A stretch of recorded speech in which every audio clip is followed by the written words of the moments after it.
Hey guys, it's me, EODGamer here, and let's do something short, something fun and exciting. I'm going to be talking about my favorite characters in Honkai Star Rail as well as my favorite teams and what I use on a regular basis. Something that strives away or deviates away from like meta talk and stuff like that. I want to talk about a bit more biased content if any of you who are interested. I'll share things from my perspective, a player who has most characters in the game, but feel free to leave a comment below. I also want to know your thoughts in the respective categories too. Let's start things first off with something that we all can relate to, free-to-play characters. Who do I think is like my favorite character? And this includes like not only how good they are in the game state, but also how do I like them as a character in terms of design. The first character I want to mention is Marsden. I think she's a super underrated character in meta, but she's also one of my favorite characters in the game. When she got a new skin, the temporary one at least in the story quest, I think it was really good. I hope they do release it in future. I'll definitely be looking to pick it up and buy it too. Very nice character by design. I play her quite a lot regularly, even though I have like meta sustain units like Jett. I even have Bailu when I started the game. For example, Luota, Fucc, both of them I also have. But I still play Marsden quite regularly, especially because she allows a lot of remembrance comms and stuff like that. Very flexible to be ran, especially if you have her at E6. I think that a speed Marsden is interesting, but I've talked a lot about this character on the channel. This is not going to go into that boring meta talk. I just want to share with you very casually my own personal biases. As you know, we do a lot of unbiased content on the channel. This is just a bit of bias. Let me know also which is your favorite free-to-play character out of all of them. So characters like Natasha would count, probably Serva will also count, Fire MC. Out of all of them, I think Marsden is my favorite. And since we like just talked about a waifu character somewhat, let's talk a bit about a Husbando right now. We'll split it up into a 4-star comparison as well as a 5-star. So Husbando comparison, just to do a quick disclaimer, I'm a straight male, so I have a bit more bias towards female characters. But out of all of them, I think that the design that vibes the most for me, for the 5 stars at least, I think it probably will be Blade in terms of overall design. When he first came out in 2022, I thought it was like super cool. Back then, when he first came out for closed betas, he didn't have any voice acting. You can see like some of the videos on the channel, we posted it in 2022. Super cool, super nice, and turns out that when he was officially launched, he's still quite relevant. I play him on a daily basis, very flexible unit. Generally, I only buy the light cone because this is coming directly out of my pocket. And I don't like create content specifically on a light cone enough to offset the cost at all. So when I pull for light cones, as you can see, usually I really like the characters quite a lot. Like I didn't pull for Jingyuan's light cone, I didn't pull for Imbibitor Lune. These are usually, doesn't mean they are bad characters, it's just I don't like them as much as some other characters. For example, Blade, which I pulled the light cone. Even Luota also didn't pull the light cone for him, and that is my drift. I am quite well built, so I play him on a regular basis too. Other than that, for the 4 stars, the one that I really liked the most, I think from the start of the game, was Danheng, the base Danheng. I didn't really like so much this new design, this Imbibitor Lune design. Maybe I'm not just too much of a dragon thematic with merge with a human kind of thing. I just prefer the base Danheng, looks a lot better, cleaner as well. A lot more cooler, especially if someone like Blade. But of course, this is coming from a male perspective. I could be very different from a lot of how you guys think, depending on how you like characters as well.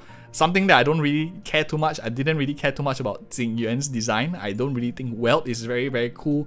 Jett is just his thick shield that is good, but other than that, nothing too fantastic to me. I personally like him a little bit more.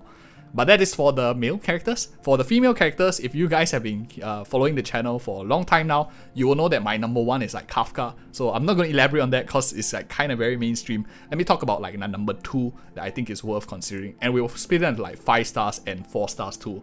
I think out of all of like the 5-star characters, my second favorite probably would have to be Himiko. Very similar characters in terms of design, slightly older design characters as well. I don't really like Jingliu as much as a lot of the community. I know that she has a very huge popular market, and I do think she's like one of the top few in designs out there. But to me, like this is number 1, probably number 2 is her, probably 3rd is gonna be like Zila, maybe Bronya.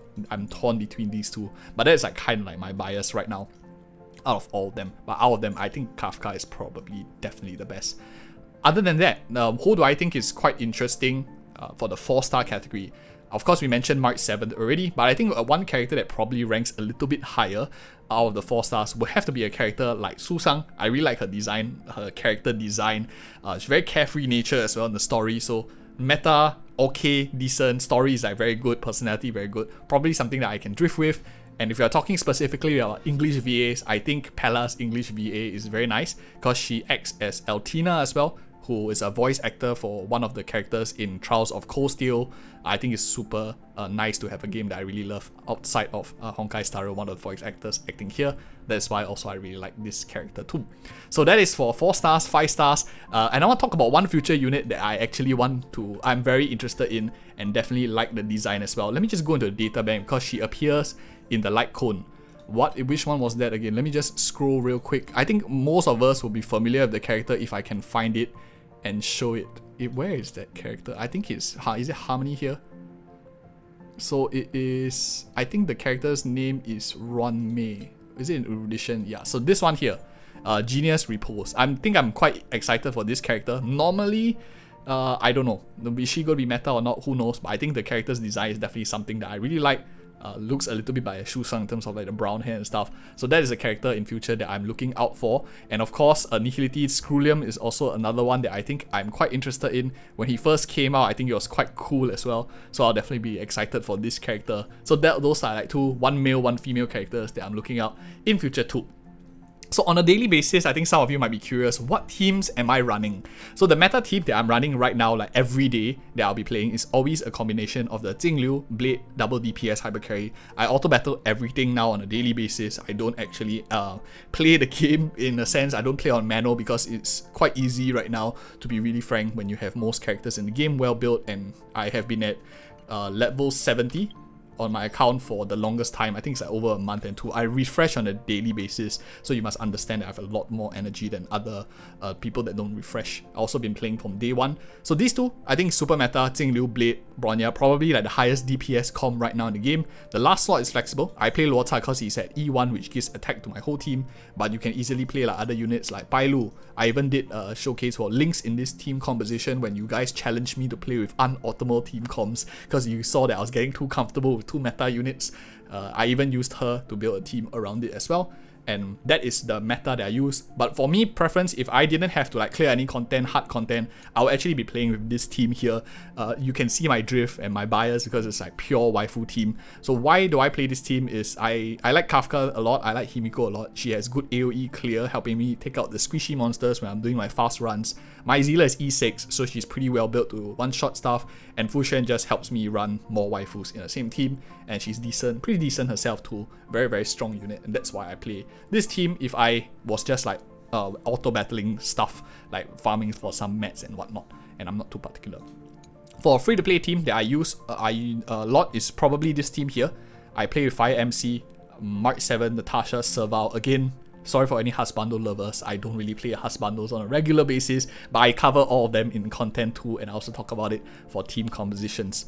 But yeah, that is my bias so far, and let me know in the comments below which are your favorite characters too. We've done a lot of guides and I talk about a lot of team compositions too on the channel. This is just a more casual, chill one that I just wanted to put out too. Anyways, thank you so much for watching. If you appreciate such content, like, subscribe for more of such future videos, and thank you so much for watching again. See you in the next video.